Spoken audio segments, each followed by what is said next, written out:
जब भी कोई व्यक्ति गौतम बुद्ध के संघ में शामिल होता था तो बुद्ध उसे सबसे पहले शांत रहने के लिए कहते थे। ध्यान की अवस्था में जाने से पहले उस भिक्षु को शांत रहना सिखाया जाता था। आज के दौर में हर तरफ सौरी शोर है। इसकी वजह से दिमाग में तनाव पैदा होना लाजमी है। ऐसे में अगर आप हर रोज कुछ देर मौन रहने का अभ्यास करते हैं तो इससे आपके तनाव पैदा होने वाले हार्मोन के लेवल में कमी आती है। इससे आपका दिमाग शांत होता है, गुस्सा नियंत्रित रहता है और तनाव बढ़ाने वाले हार्मोन्स का लेवल घटता है। आज के इस वीडियो में हम जानेंगे कि किन मौकों पर हमें शांत रहना है और किन मौकों पर हमें बोलना है और शांत रहने से हमारे अंदर क्या बदलाव आ सकता है। दोस्तों, संध्या काल का समय था। गुरु अपने सभी शिष्यों को बुलाते हैं और कहते हैं, कल सुबह सब लोग नदी में स्नान करने के बाद तुरंत हमारी कुटिया के सामने उपस्थित हो जाना। सभी इसी से हैरान रह जाते हैं कि हम लोगों ने कुछ गलती की है क्या, लेकिन गुस्से से यह कहते हैं कि हो सकता है कि गुरुजी कल सुबह कुछ अच्छी बात बताने वाले हैं। सब लोग रात को सही समय पर सो जाते हैं और सुबह उठकर सभी लोग नदी में स्नान करने के बाद वापस गुरुजी के सामने उपस्थित हो जाते हैं। गुरु कहते हैं, आज हम तुम सबको चुप रहने के फायदे के बारे में बताऊंगा। गुरु कहते हैं, 10 मौके जहां पर चुप रहने से होता है लाभ और बोलने से नुकसान। गुरु कहते हैं, अगर आप इन 10 मौकों पर शांत हो गए यानी मौन हो गए तो आप जो चाहेंगे वही मिल जाएगा। आपकी जिंदगी में चमत्कारिक बदलाव शुरू हो जाएंगे। जरूरत से ज्यादा बोलना या चुप रहना दोनों ही अच्छी बात नहीं है। जैसे जरूरत से ज्यादा बारिश हो जाना या फिर धूप दोनों ही दिक्कत देती है, उसी तरह अनावश्यक बोलने से भी काफी नुकसान होता है। गुरु कहते हैं कि पहला ऐसा मौका जहां पर व्यक्ति को चुप रहना चाहिए, बिना तथ्य के ना बोले। गुरु ने कहा, अगर आपके पास कोई तथ्य नहीं है तो वहां चुप रहने में ही भलाई है। चुप बैठने से दिमाग में नई कोशिकाओं का निर्माण होता है और इससे ज्ञान की वृद्धि होती है। बोलने में भलाई वही है जहां आपको किसी चीज के बारे में पूरा ज्ञान हो। अगर आप बिना तथ्य के कहीं बोलते हैं या फिर बेवजह बोलते हैं तो आपका वहां मजाक भी बन सकता है। अगर आपके पास पर्याप्त जानकारी नहीं है, ऐसी जगह पर बोलने से आपका मजाक तो बनी रहेगी, साथ ही साथ लोगों का भरोसा भी आपसे उठने लगेगा। इसलिए ऐसी जगह पर शांत रहो जहां तुम्हें पता ना हो कि क्या बोलना है क्या नहीं। कई बार कुछ लोग ऐसे होते हैं जो हर जगह अपनी उपस्थिति बताने लगते हैं।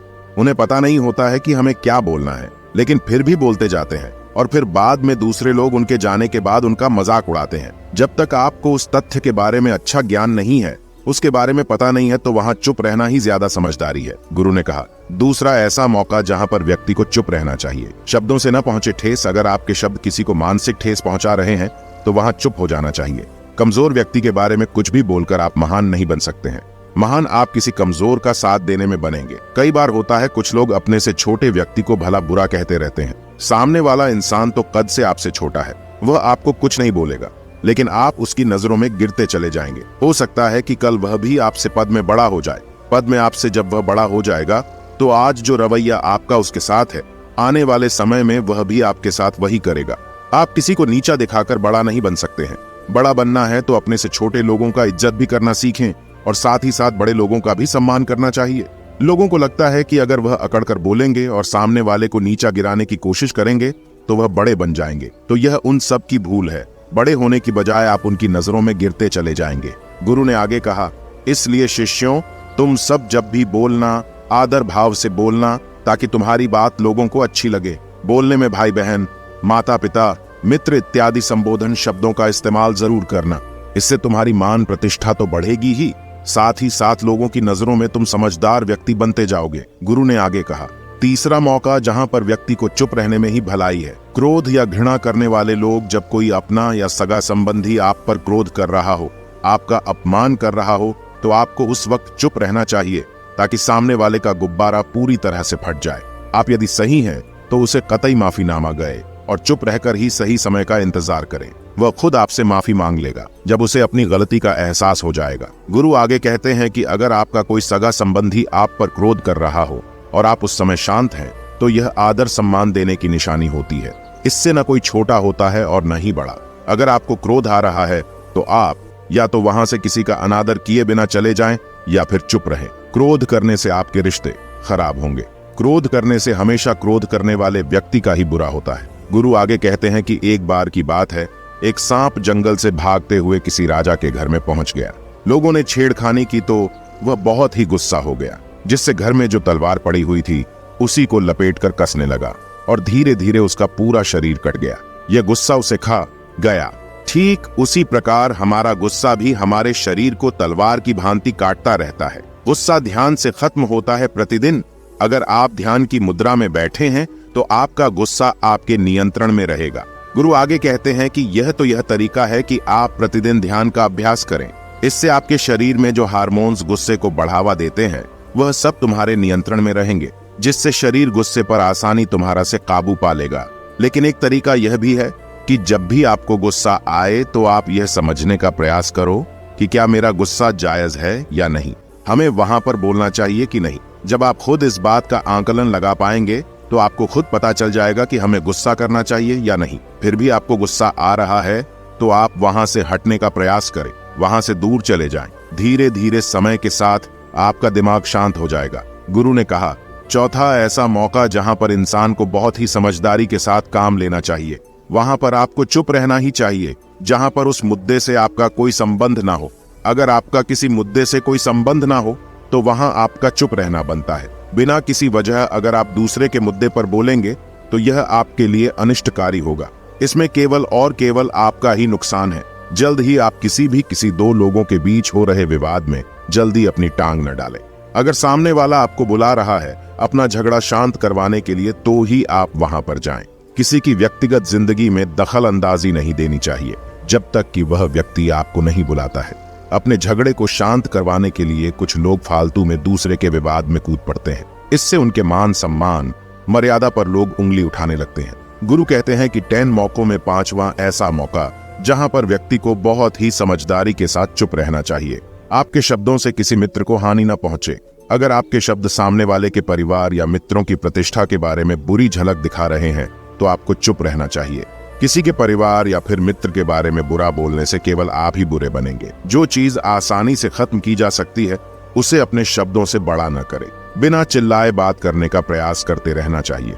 अगर आप बिना चिल्लाए कोई बात नहीं कह सकते तो आपका चुप रहने में ही भलाई है। किसी पर चिल्लाने से आपके व्यवहार के बारे में पता चलता है। ज्यादा बोलने से चीजें हमेशा खराब ही होती हैं। कई बार कुछ रिश्ते ज्यादा तेज बोलने की वजह से टूट जाते हैं। इसलिए अपनी आवाज में मीठापन लाएं। आपके शब्दों से आपके दोस्त को हानि नहीं पहुंचनी चाहिए।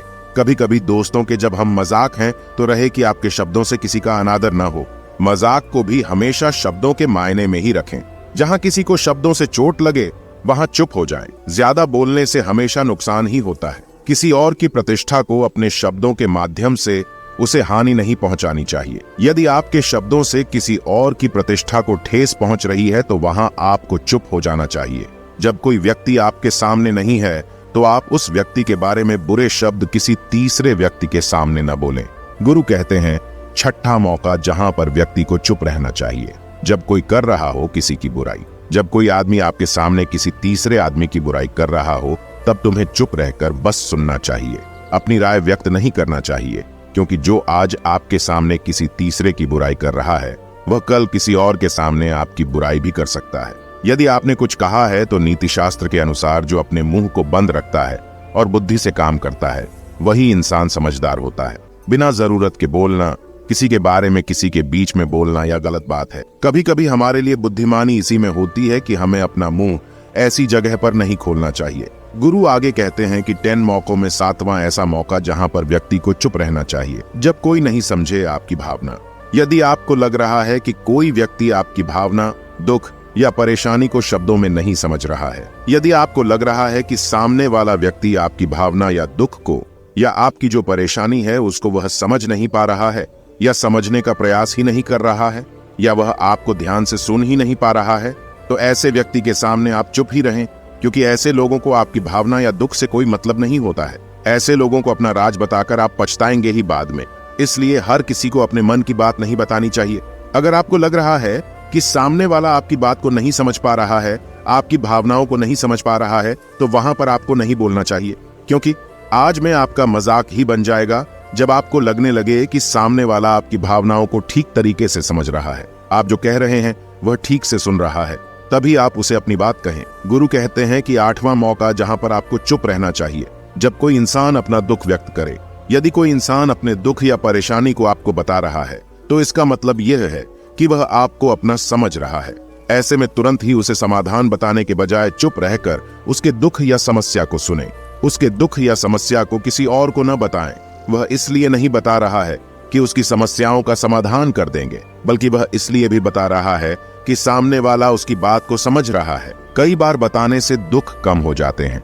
आपको अपना दुख इसलिए बता रहा होगा कि उसे लग रहा है कि आप उसकी बात को समझ रहे हैं।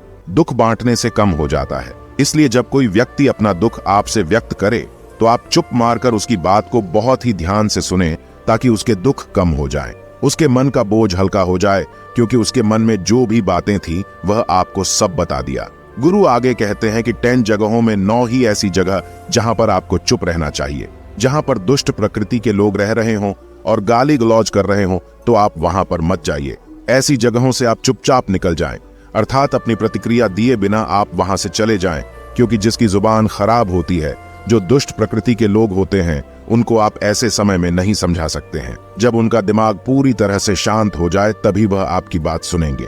इसलिए जहां पर दुष्ट प्रकृति के लोगों आपकी बात को न मानते हों और न ही सुनते हों तो आपको वहां पर नहीं बोलना चाहिए। गुरु कहते हैं कि 10 माह ऐसा मौका जहां पर आपको शांत हो जाना चाहिए। अपनी सफलता का राज हर किसी को न बताएं। कई बार होता है कि कुछ लोग जो सफलता को बहुत ही जल्दी अर्जित कर लेते हैं, वे हर जगह अपनी सफलता का ढिंढोरा पीटने लगते हैं। ऐसे में क्या होता है कि कई लोग आपकी सफलता से खुश नहीं होते हैं। अगर आप अपनी सफलता का जबरदस्ती लोगों में ढिंढोरा पिटवा रहे हैं तो लोगों की नकारात्मक ऊर्जा आपको प्रभावित कर सकती है।